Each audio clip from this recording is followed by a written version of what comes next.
तो अस्सलाम वालेकुम एंड वेलकम बैक। अभी तक हम लोग डेटा के अंदर डेटा वैलिडेशन को बहुत अच्छे तरीके से पढ़ चुके हैं और अब हम लोग आ जाते हैं कंडीशनल फॉर्मेटिंग के ऊपर, जो कि यहाँ पर है। तो इस वाले लेक्चर में हम लोग ये जानना चाहेंगे कि जब भी हमारा जो इन स्टॉक लेवल है वो रीऑर्डर लेवल से ड्रॉप कर जाए तो ये हमारे सेल्स हाईलाइट हो जाए। तो इस चीज़ को अचीव करने के लिए सबसे पहले तो मुझे इसको सिलेक्ट करना पड़ेगा। उसके बाद कंडीशनल फॉर्मेटिंग के अंदर आऊँगा और न्यू रूल अप्लाई करूँगा और यहाँ पर कहूँगा कि भाई मुझे फार्मूला अप्लाई करना है। और फार्मूला क्या होगा कि जब भी ये वाली लेवल लेस देन हो जाए रीऑर्डर लेवल से, तो उस वक्त इन सेल्स को हाईलाइट करो। तो हाईलाइट करने के लिए मैं आऊँगा फॉर्मेट के ऊपर, फॉन्ट को कर देता हूँ बोल्ड, फिल को कर देता हूँ ऑरेंज एंड ओके कर देता हूँ।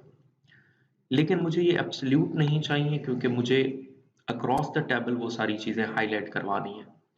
तो उसके लिए मैं फंक्शन F4 को दबा देता हूँ 3 बार एंड देन ओके कर देता हूँ एंड देयर यू गो।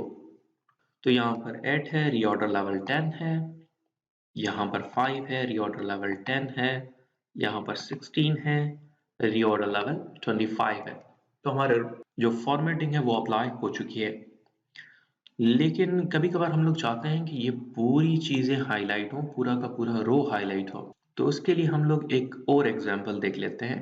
तो आप लोगों को पता है कि यहाँ पर ओरिजिन में हमारे पास बहुत सारे कंट्रीज़ के नाम मौजूद हैं और हम लोग अगर हाइलाइट करना चाहें ओरिजिन के हिसाब से कंट्रीज़ को, तो उसके लिए हम लोग क्या करेंगे, हम लोग इसको उठा लेते हैं, कॉपी कर लेते हैं और यहाँ पर पेस्ट कर देते हैं और यहाँ पर लिखवा देते हैं सिलेक्ट ओरिजिन। अच्छा, तो मैं यहाँ पर ड्रॉप डाउन से कोई कंट्री को सिलेक्ट करूँगा और मैं चाहूँगा कि इस रो के अंदर वो हाईलाइट हो जाए। तो इसको अचीव करने के लिए सबसे पहले तो मैं इसके ऊपर फॉर्मेटिंग सेट कर देता हूँ। तो फॉर्मेट पेंटर पे क्लिक करूँगा और वापस आऊँगा, यहाँ पर सिलेक्ट कर दूँगा तो उसी तरह की फॉर्मेटिंग आ चुकी है। और जब मैंने इसको कॉपी किया था तो इसकी फॉर्मेटिंग भी साथ-साथ यहाँ पर कॉपी हो गई थी। तो मुझे यहाँ पर कोई और जो है वो डेटा वैलिडेशन लगाने की ज़रूरत नहीं पड़ी। Fine enough. अब मैं चाह रहा हूँ कि यहाँ पर जैसे ही नाम चेंज करूँ कंट्री का, तो वो चीज़ें यहाँ पर हाइलाइट हो जाएँ।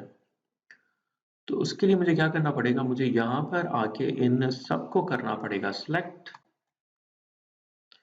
और ये सिलेक्ट हो जाने के बाद मैं आ जाऊँगा कंडीशनल फॉर्मेटिंग पे, न्यू रूल पे, use a formula to determine which cell to format और यहाँ पर कहूँगा इक्वल टू और यहाँ से चाइना को सिलेक्ट करूँगा और इक्वल टू कर दूँगा यहाँ वाले वैल्यू के साथ।